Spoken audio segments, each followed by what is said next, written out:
मेलेला उंदीर जिवंत केला. एके दिवशी फिरत फिरत श्री स्वामी समर्थांची स्वारी राजवाड्यात गेली. राजा पुढे येऊन महाराजांस घेऊन घरात गेला व उभयता देवघरापुढे झोपाळ्यावर बसले. राजा व श्री स्वामी महाराज झोपाळ्यावर बसले. दोघांच्या गोष्टी चालल्या होत्या.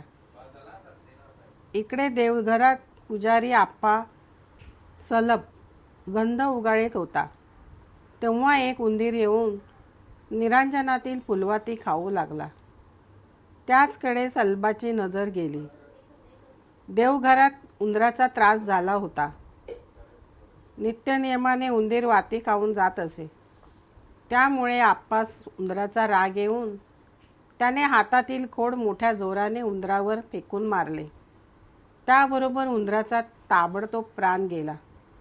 मग शेपूट धरून उंदरास त्याने बाहेर टाकण्यास आप्पा घेऊन चालला.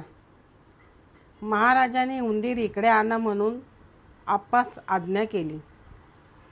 आप्पाने महाराजांच्या हाती उंदीर दिला.